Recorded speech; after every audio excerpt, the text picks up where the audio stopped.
Admiral Vextar stood before the massive viewing screen in the High Council chamber on Nexus Prime. His purple skin gleamed under the artificial lights as he pointed at the holographic display showing a small blue planet orbiting a yellow star. The other council members, beings from dozens of different worlds, watched with interest. "This is Earth," Vextar said in his deep voice, "home to the humans. They have refused our offer to join the Galactic Coalition as a vassal state." A tall, gray-skinned counselor leaned forward. "How many ships do they have?" "Our intelligence reports 200 vessels at most," Vextar replied with confidence. "Primitive designs. Chemical rockets and basic energy weapons. Nothing that poses a real threat." The council chamber filled with soft laughter. 200 ships against the Coalition's 20,000 vessel armada was not even a fair fight. "It was an execution. They actually said no to us?" asked another counselor, her voice filled with disbelief. "Yes. Their representative, some admiral named Taman, told our ambassador that Earth would never bow to foreign rule. He said humans would rather die fighting than live as slaves." More laughter echoed through the chamber. These humans clearly did not understand how the galaxy worked. The Coalition had been the dominant force for over 1,000 years. No species had ever successfully resisted them. Why would these primitive apes be any different? On Earth, Admiral Taman stood on the bridge of the UES Incheon, humanity's newest and most powerful warship. Through the wide windows, he could see the blue curve of his home planet below. The ship was massive, over 2 kilometers long, but it was just one of many hidden throughout the solar system. "Sir, long-range sensors are picking up movement at the edge of the system," reported Lieutenant Yoon-ji from her station. Her fingers danced across the control panel as data flowed across her screens. "Looks like a scout fleet. Maybe 50 ships," Taman nodded. "Right on schedule. The aliens are testing our defenses before the main attack." Captain Hyunwoo, the ship's commanding officer, stood beside the admiral. "Are you sure about this plan, sir?" "The odds are not good. The odds have never been good for humanity," Taman replied calmly. "We survived ice ages, plagues, world wars, and the journey to the stars. We did not get this far by giving up when things looked bad." Deep in the ship's research sections, Dr. So-young worked frantically at her computer terminal.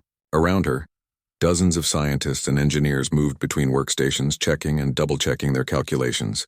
The air hummed with energy from the prototype weapons being tested in the sealed chambers. "Jin-ho, how are the new railguns looking?" So-young called to the chief engineer. Jin-ho wiped sweat from his forehead as he emerged from beneath a massive piece of machinery.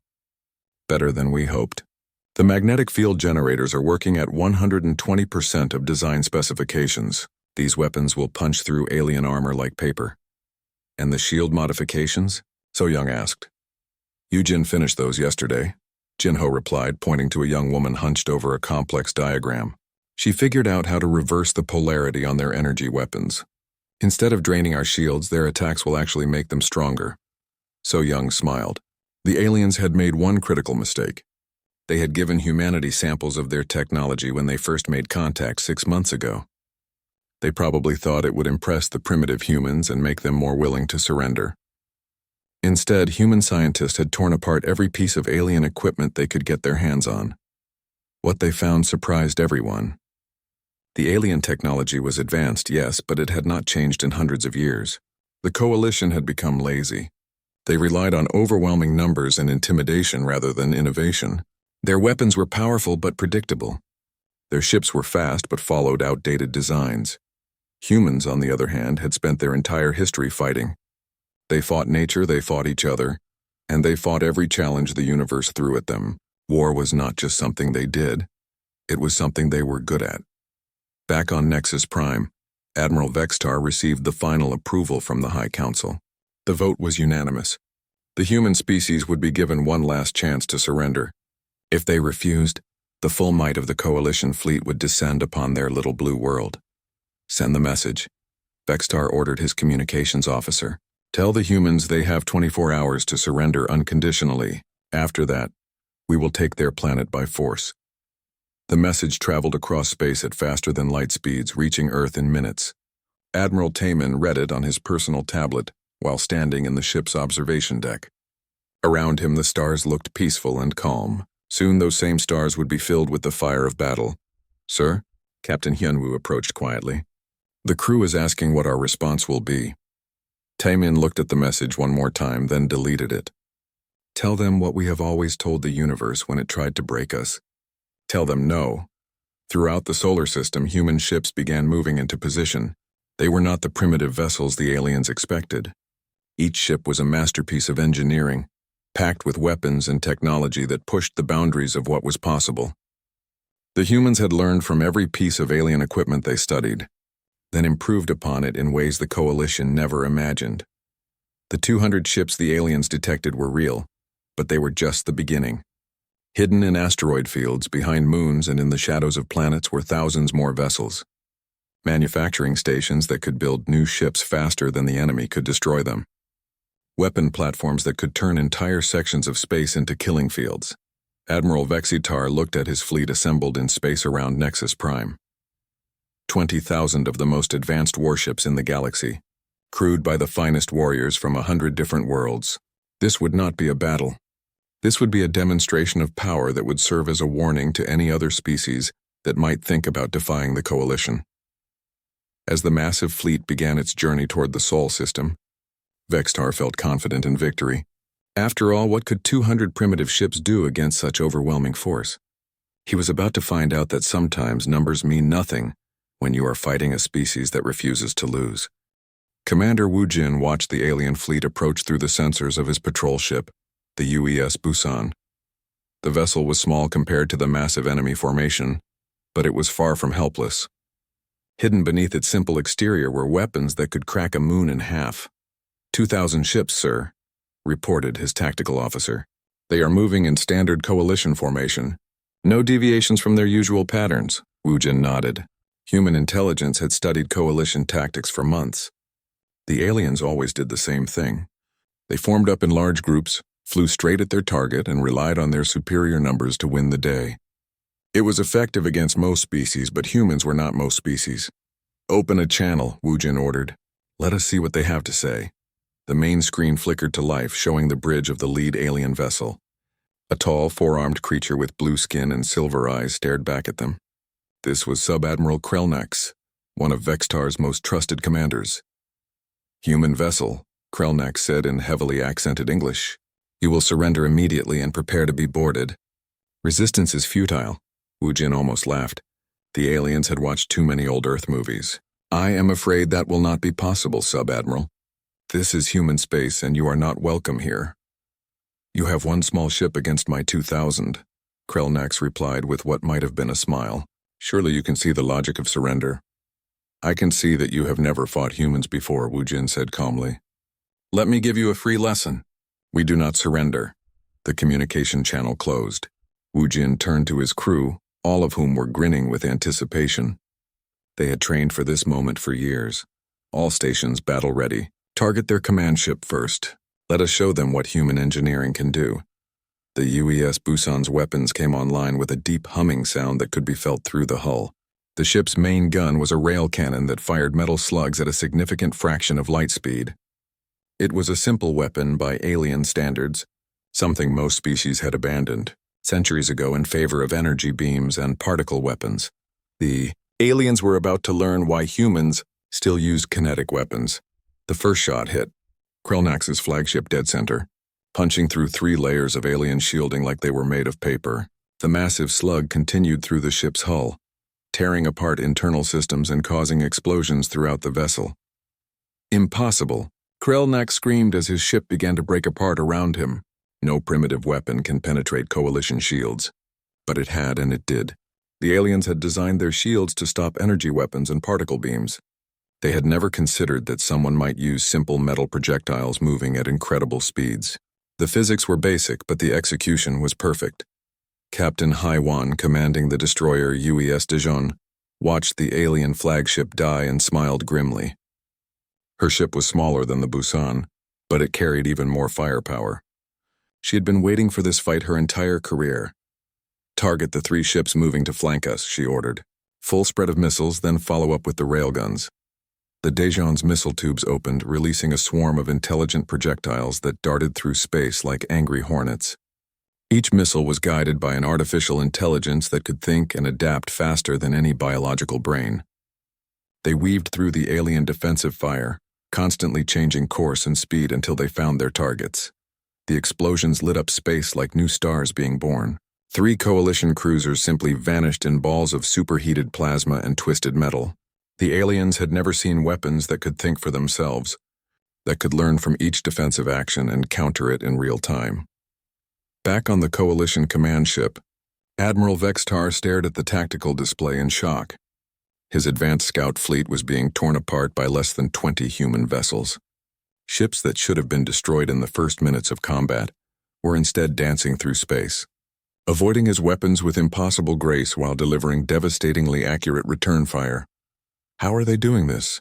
he demanded of his science officer, a gray-skinned being with multiple eyes that could see across different spectrums of light.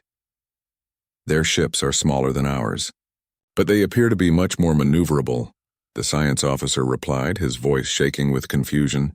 "Their weapons are primitive in design, but incredibly effective.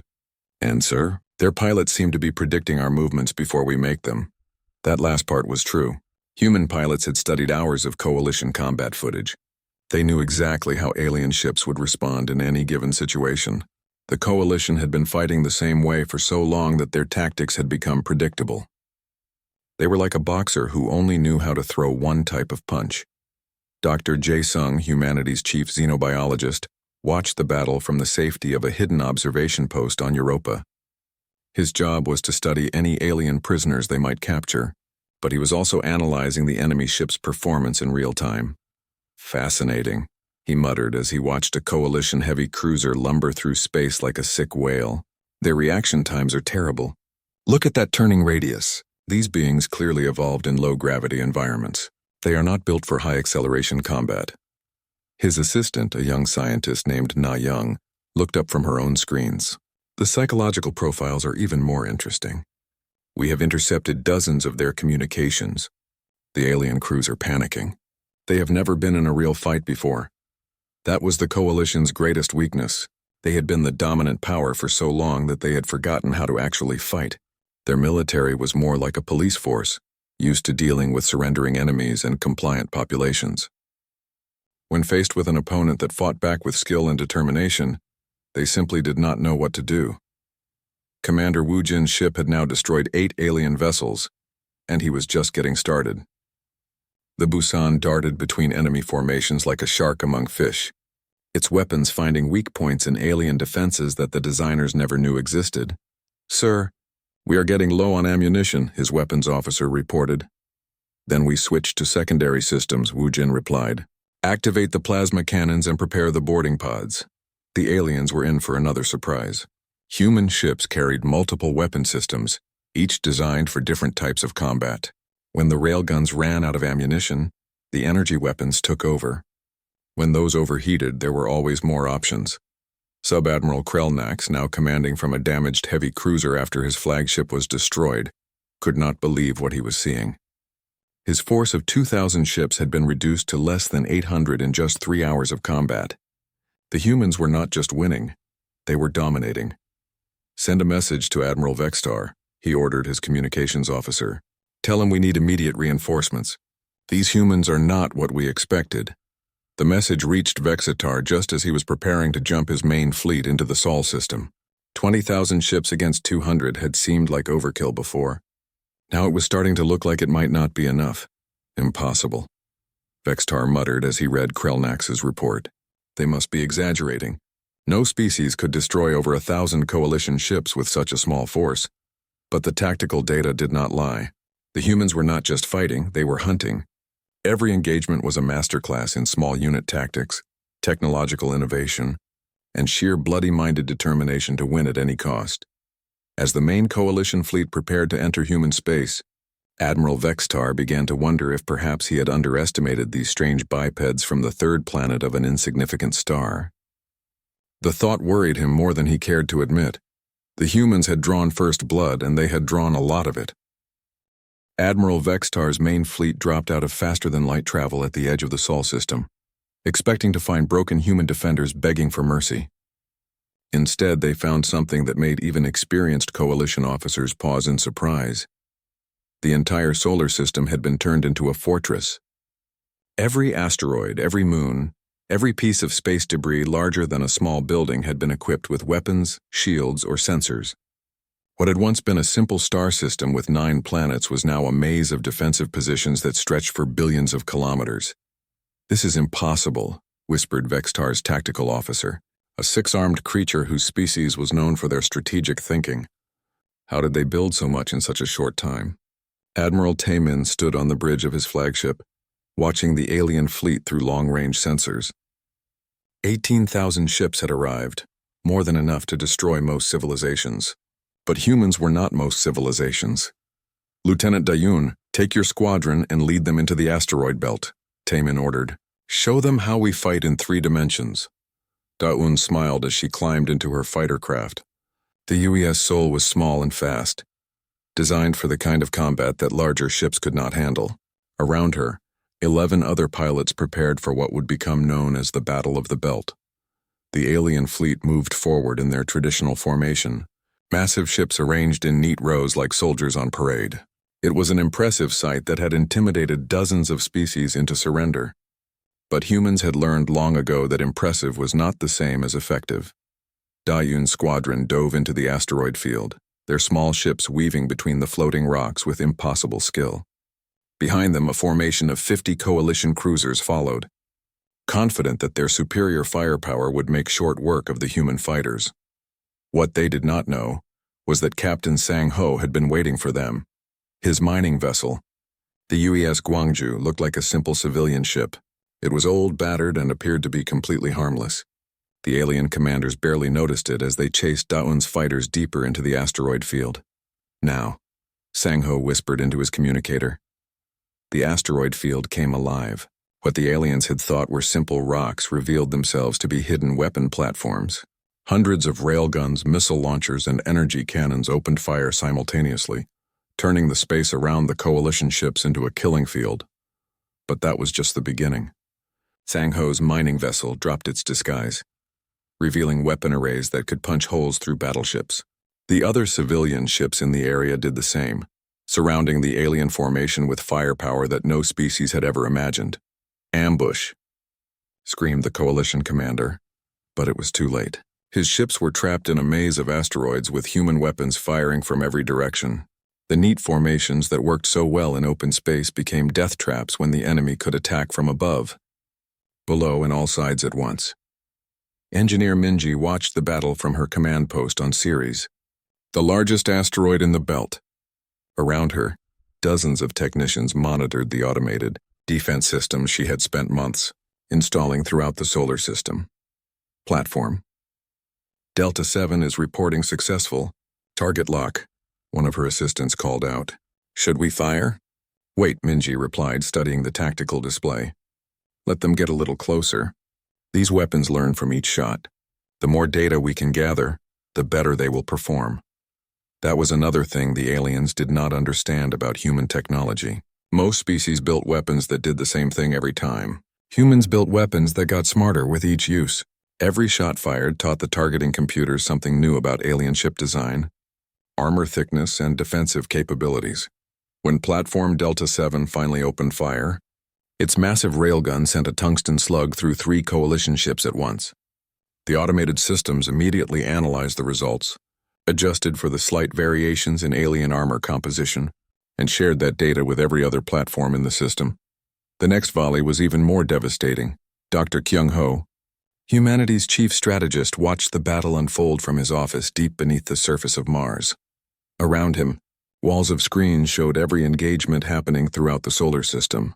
His job was to find patterns to understand how the enemy thought and fought. What he saw made him smile grimly. The coalition was fighting exactly as their intelligence reports had predicted. They relied on overwhelming force and superior technology, but they had no real tactical flexibility. When faced with unexpected situations, they fell back on the same responses they had been using for centuries. "They are like a giant machine," he muttered to his assistant, a young woman named Bora who had studied alien psychology at the military academy. "Powerful but predictable. They cannot adapt to changing conditions." "But what about their numbers?" Bora asked. "Even if we destroy half their fleet, they will still outnumber us 10 to 1. Numbers only matter if you can bring them to bear effectively," Kyung-ho replied. Watch what happens when we force them to fight on our terms instead of theirs. Throughout the solar system, human forces were doing exactly that. Instead of meeting the aliens in massive fleet engagements, they were breaking the enemy formation into smaller groups and destroying them piece by piece. Near Jupiter, Commander Aram led a squadron of stealth ships in hit-and-run attacks against the Coalition's supply vessels. Her ships were coated in materials that absorbed sensor waves, making them nearly invisible to alien detection systems. Target the fuel tankers first, she ordered her pilots. Without fuel, their big ships become very expensive pieces of space junk. The attack was swift and brutal. Aram's ships appeared out of nowhere, fired their weapons, and vanished back into the void before the enemy could respond. Within an hour, the Coalition had lost dozens of support vessels and found themselves running low on the fuel they needed to power their massive fleet. Back on the main Coalition flagship, Admiral Vextar stared at the tactical displays in growing horror. His fleet was being torn apart, not by superior numbers or advanced technology, but by tactics that he had never seen before. How are they doing this? He demanded of his staff. We have the best ships, the best weapons, the best trained crews in the galaxy. How can these primitives be winning? His science officer, the same gray-skinned being who had tried to explain the earlier defeats, looked up from his instruments with confusion written across his alien features. Sir, I believe the problem is that we have been thinking about this all wrong. We have been treating this like a traditional space battle, but the humans are not fighting traditionally. They are using the entire solar system as a weapon. That was the truth that the Coalition was only now beginning to understand. Humans did not just build ships and send them to fight. They turned entire regions of space into battlefields where every piece of debris, every gravitational field, even the radiation from their own star could be used as a weapon. Lieutenant Dayun's squadron was demonstrating this perfectly as they led another group of alien ships into a carefully prepared trap near Saturn. The gas giant's massive gravitational field pulled the heavy Coalition vessels off course, while the humans used the planet's rings as cover for their attacks. They are using the planet's gravity to slingshot around us, reported one of the alien commanders, his voice filled with panic. Our ships are too heavy to follow them through these maneuvers. Dayun laughed as her fighter craft danced through Saturn's rings, using ice particles as camouflage while her weapons picked off enemy ships one by one. The Coalition vessels were powerful, but they were built for fighting in open space. In the complex environment around a gas giant, they were clumsy and slow. By the end of the first day of fighting, Admiral Vextar had lost nearly half his fleet. Thousands of ships destroyed, hundreds of thousands of crew members dead, and still the humans showed no signs of slowing down. For the first time in his long military career, Vextar began to wonder if the Coalition might actually lose this war. Admiral Vextar's fleet had been reduced to less than 10,000 ships, and desperation was beginning to set in. He sent an urgent message back to Nexus Prime, requesting immediate reinforcements from the Coalition's reserve fleets. What he did not know was that humanity had been planning for exactly this moment. Captain Seung-jun stood in the briefing room of the UES Daegu, looking at the holographic display that showed Coalition supply lines stretching back toward their home territories. His ship was one of 50 specially designed vessels that had been hidden throughout the outer solar system, waiting for the perfect moment to strike. Operation Vengeance is now active. Admiral Taemin's voice came through the communication system. Show them that when you attack humanity, we do not just defend. We hunt, Seung-jun smiled grimly. The aliens thought they were fighting a defensive war against a trapped enemy. They were about to learn that humans did not stay trapped for long. Launch sequence initiated, he announced to his crew. Target the supply convoy near Proxima Centauri. Let us see how well they fight when they are hungry and running out of ammunition. The human strike force jumped to faster-than-light speed, heading for the alien supply lines that kept the massive invasion fleet operational. Behind them, the main battle in the Sol system continued, but now it was just a distraction. The real war was about to begin in the space between the stars. Commander Aram led the first wave of attacks, her stealth squadron emerging from hyperspace like ghosts in the night. Her ships were coated in metamaterials that bent light and sensor waves around them, making them effectively invisible to Coalition detection systems. The alien supply convoy never saw them coming. 12 cargo vessels, 4 escort ships, Aram's tactical officer reported. Standard Coalition formation. They are not expecting trouble. They should have expected trouble the moment they decided to attack Earth. Aram replied coldly. All ships weapons-free. Leave no survivors. The attack was swift and merciless. Human torpedoes, guided by artificial intelligence that could think faster than any biological brain, tore through the alien convoy like sharks through a school of fish. The escort ships tried to respond, but they were designed to fight other large vessels, not invisible attackers that struck from every direction at once. Within minutes, the entire convoy was destroyed. Thousands of tons of supplies, ammunition, and fuel that the coalition fleet desperately needed went up in brilliant explosions that could be seen from light years away. But Aram was just getting started. Next, target is the ammunition depot at Wolf 359, she announced to her squadron. Time to show them that their rear areas are not safe. Back in the Sol system, the effects of these attacks were becoming obvious. Coalition ships were rationing their weapons fire, trying to make their ammunition last longer. Their massive engines, which required enormous amounts of fuel to operate, were being used more carefully. Dr. Hayron, humanity's chief expert in electronic warfare, was making the situation even worse for the aliens. From her command center hidden deep in the asteroid belt, she was systematically infiltrating coalition communication networks and turning their own technology against them. Their computer systems are incredibly advanced, but they have no security, she explained to her team of hackers and programmers. They have never had to worry about information warfare because no one has ever tried it against them. Her fingers danced across multiple keyboards as lines of code flowed across dozens of screens. Around her, the best computer experts that humanity had ever produced worked to turn the coalition's technological superiority into a weakness. I am into their targeting systems now, announced her assistant, a young programmer named Su Jin. Should I scramble their weapons locks? Better, Hayren replied with a wicked smile. Rewrite their identification protocols. Make their ships think that other coalition vessels are human warships. The results were immediate and devastating. Throughout the alien fleet, ships began firing on each other as their computers identified friendly vessels as enemies. The confusion spread like a virus through their communication networks, causing friendly fire incidents that destroyed more coalition ships in an hour than the humans had managed in the previous day. Admiral Vextar watched in horror as his own fleet tore itself apart. Ships that had fought together for decades were suddenly treating each other as mortal enemies. His communication officers were screaming orders, trying to restore proper identification systems, but every time they fixed one problem, 3 more appeared. Shut down all automated systems. He finally ordered in desperation. Switch to manual targeting only. But that created new problems. Manual targeting was slower and less accurate than computer-assisted weapons. It also required more crew members to operate effectively, and the coalition had designed their ships around automated systems. They simply did not have enough people to run everything manually. Meanwhile, Admiral Dong Hyun of the 2nd Human Fleet was demonstrating why the coalition's numerical advantage was becoming meaningless.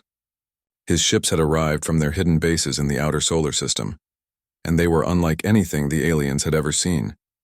The UES Ulsan, his flagship, was a work of art disguised as a warship.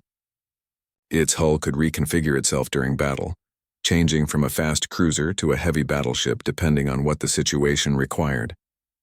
Its weapon systems could combine and separate, creating entirely new types of armaments in real time. Show them the gravity cannon, Dong Hyun ordered his weapons officer, a young woman named Yeon-su, who had graduated at the top of her class from the Naval Academy. The Ulsan's main weapon was not a railgun or energy beam. It was a device that could manipulate gravitational fields, creating weapons that the laws of physics said should be impossible. When it fired, space itself became a weapon. The gravitational pulse hit a coalition battleship and simply crushed it like an empty can. The alien vessel, which weighed millions of tons, was compressed into a ball of twisted metal, the size of a small building. The crew inside died instantly, their bodies unable to survive the impossible forces that human science had learned to control. Impossible, screamed the coalition fleet commander who witnessed the attack. No species has mastered gravity manipulation to that degree. But humans had. While the coalition had spent centuries perfecting the same old technologies, humanity had pushed the boundaries of science itself.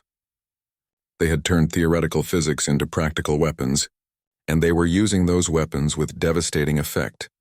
Captain Bora, commanding the experimental vessel UES Guangzhou, was demonstrating another human innovation. Her ship looked like a single large vessel from a distance, but it was actually composed of dozens of smaller modules that could separate and recombine at will. "Deploy configuration delta," she ordered. "Time to show them why modular design is superior to their fixed hull approach." The Guangzhou suddenly broke apart into 50 smaller ships, each one independently maneuverable and armed. The alien commander, who had been preparing to engage one large target, suddenly found himself facing an entire squadron that had appeared out of nowhere. The coalition ships tried to adjust their tactics, but they were designed to fight predictable enemies using established patterns. When faced with technology that could literally reshape itself during combat, their training and experience became useless. Dr. Youngsu, watching the battle from his laboratory on Europa, smiled as he saw his inventions performing better than he had dared to hope. His team had spent years developing modular ship technology, and it was proving to be a game-changer in space combat. "How many configurations can a single ship achieve?" asked his assistant, a young engineer named Huanzhou. "Theoretically unlimited," Youngsu replied. "Each module can connect to any other module in thousands of different ways. We can create ships optimized for any situation in real time." That was the secret of human success. While other species built tools for specific purposes, humans built tools that could adapt to any purpose. Their ships were not just weapons. They were platforms for innovation, capable of solving problems that had never been encountered before. As the fourth day of fighting drew to a close, Admiral Vextar realized that his fleet was not just losing, it was being systematically destroyed by an enemy that seemed to have an answer for everything. His supply lines were cut, his communication networks were compromised, and his ships were being outfought by vessels that should have been inferior in every way. For the first time in coalition history, a military commander was beginning to consider the possibility of retreat. But even that might not be possible, because the humans were no longer content to simply defend their home system. They were hunting his fleet like predators, and there was nowhere left to run. Admiral Vextar made his final stand near Mars with the remnants of his once mighty fleet. Less than 3,000 ships remained from the 20,000 that had entered the Sol system with such confidence. His proud armada had been reduced to a broken collection of damaged vessels, their crews demoralized and their supplies running dangerously low. Admiral Min could have ended the battle quickly. Human forces now outnumbered the aliens, and their technological advantages had proven decisive. But the human commander had other plans. He wanted to send a message that would echo throughout the galaxy for generations to come. "Open a communication channel to the Coalition flagship," Min ordered from the bridge of his command ship. "It is time for Admiral Vextar and I to have a conversation." The main screen flickered to life, showing the interior of the alien command vessel. Admiral Vextar looked older than he had a week ago, his purple skin pale with exhaustion and stress. Around him, his bridge crew worked frantically to keep their damaged systems operational. "Admiral Vextar," Min said calmly, "I believe you wanted to discuss terms of surrender." The alien admiral's eyes widened in surprise. "You are offering me the chance to surrender?" "I am offering you the chance to witness something that your species has never seen before," Min replied. "Captain Bora, please demonstrate what we call adaptive warfare." The UES Guangzhou, which had been hiding behind one of Mars's moons, suddenly appeared on the Coalition's sensors. But this time, it was not configured as a single large ship or a squadron of fighters. Instead, it had taken on a form that defied every principle of spacecraft design that the aliens understood. The ship had become a massive ring, its modules connected in a perfect circle that rotated slowly in space. As it spun, weapons ports opened and closed in precise patterns, creating a defensive formation that could engage targets in any direction simultaneously. This configuration is optimized for fighting in asteroid fields. Bora's voice came over the communication channel. But watch what happens when the tactical situation changes. The Guangzhou suddenly broke apart and reassembled itself into a long, serpentine structure that weaved through space like a metallic snake. Each segment of the ship could move independently while remaining connected to the whole, allowing it to engage multiple targets while avoiding return fire. Now it is optimized for pursuit scenarios, Bora continued. But that is not all. The ship reconfigured again, this time into a flat disk that oriented itself perpendicular to the orbital plane. Weapons emerged from both the top and bottom surfaces, while sensor arrays extended from the edges like the spokes of a wheel. Orbital bombardment configuration, Bora explained, designed to provide fire support for ground operations. But we can also do this. The final transformation was the most impressive. The ship spread out into a vast net-like structure that covered several cubic kilometers of space. Each node in the network was both a sensor and a weapon, creating a three-dimensional web that could track and engage hundreds of targets simultaneously. Admiral Vexitar stared at the display in stunned silence. His species had been building spacecraft for thousands of years, but they had never imagined anything like this. Ships that could literally reshape themselves to meet any challenge, turning the very concept of fixed military design into an obsolete relic of the past. How, was all he could manage to say. Because we never stopped learning, Taemin replied. Your coalition has been dominant for so long that you forgot how to innovate. You build the same ships, use the same tactics, fight the same way your ancestors did centuries ago. We, on the other hand, have spent our entire existence adapting to overcome impossible odds. Dr. Youngsu's voice joined the conversation from his laboratory. What you are seeing is just the beginning, Admiral. We have been holding back most of our capabilities because we wanted to study your tactics and technology, but since you seem curious about our true strength, throughout the solar system, concealed installations began to reveal themselves. What the Coalition had thought were natural asteroids opened up to expose massive manufacturing facilities. Hidden shipyards that had been producing new vessels throughout the entire battle emerged from their camouflage. Weapon platforms that dwarfed anything in the alien fleet powered up their systems. We never had just 200 ships, Taemin explained as thousands of human vessels appeared on the Coalition sensors. That was simply the number we allowed you to detect. Our actual fleet strength is... He paused, checking the latest reports from his tactical officers. Approximately 15,000 vessels and growing. We have been building new ships faster than you could destroy them. In fact, our manufacturing capacity has been increasing throughout this battle as our automated systems learn from each engagement.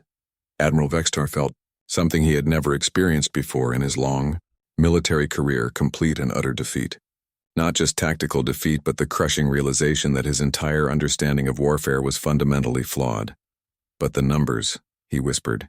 You said you only had 200 ships. Our intelligence was certain. Your intelligence saw what we wanted them to see, Taemin replied. Did you really think we would reveal our true capabilities to a potential enemy? The first rule of warfare is to never let your opponent know your real strength until it is too late for them to respond. Captain, Haiwan's voice came over the communication system as her squadron of destroyers demonstrated another human innovation. Her ships began firing weapons that seemed to bend space itself, creating gravitational distortions that could crush enemy vessels or simply move them to different locations entirely. This is our gravity manipulation technology, she explained. We can move your ships wherever we want them to go. We can compress them into black holes or stretch them until they break apart. We have learned to weaponize the fundamental forces of the universe itself. The demonstration was brief but devastating. A Coalition cruiser was picked up by invisible forces and gently placed in a different orbit, completely unharmed but utterly helpless. Another enemy ship found itself compressed into a ball of superdense matter that still contained all its original mass in a space the size of a basketball. Why are you showing me this? Vexitar asked, his voice barely above a whisper. Because someone needs to carry a message back to the Coalition, Taemin replied seriously. Someone needs to tell them what happens when they attack humanity. The human admiral gestured to his tactical display, which showed the complete breakdown of Coalition forces throughout the system. Ships were surrendering by the hundreds as their crews realized the hopelessness of their situation. We did not want this war, Taemin continued. We offered to trade, to share knowledge, to work together for mutual benefit. You responded with demands for surrender and threats of conquest. So we gave you exactly what you asked for, a demonstration of what happens when you try to conquer Earth. Admiral Vexitar looked around his damaged bridge, at his exhausted crew, at the tactical displays showing the destruction of everything he had worked to build throughout his career. His Grand Armada, the pride of the Coalition military, had been reduced to scrap metal by an enemy that had treated the entire conflict like a training exercise. "We fought with less than 10% of our actual military capability," Taemin said, and the words hit Vextar like physical blows. "We wanted to see how you would respond to pressure, how your tactics evolved under stress, how your technology performed in real combat. You have taught us everything we need to know about coalition military doctrine." The human admiral's expression grew serious as he delivered his final message. "You will return to Nexus Prime with the survivors of your fleet. You will tell the High Council exactly what happened here. You will explain that humanity is not a species that can be conquered, enslaved, or intimidated. We are a species that grows stronger under pressure, that treats impossible odds as personal challenges, and that considers warfare to be an art form rather than a simple application of superior force." Admiral Vextar nodded slowly, understanding that he was being given a gift that few defeated commanders ever received, the chance to live and learn from his mistakes. "I will tell them," he promised. "I will tell them that we were not defeated by superior numbers or advanced technology. We were defeated by a way of thinking that we never understood. You do not just fight to win, you fight to exceed your own limitations." "Now you are beginning to understand," Taemin replied approvingly. "The Coalition's mistake was assuming that all species think the way you do. You fight to achieve objectives. We fight to discover what we are truly capable of. You build weapons to destroy enemies. We build weapons to solve problems that have never been solved before." The communication channel closed, and Admiral Vextar began the long journey back to Coalition space with the shattered remnants of his fleet. Behind him, the human vessels returned to their hidden bases and manufacturing facilities, already beginning work on innovations that would make their current technology look primitive by comparison. When Admiral Vextar finally stood before the High Council on Nexus Prime, his report would become the most studied military document in Coalition history. His warning would echo through the halls of power for generations. "Thanks for you,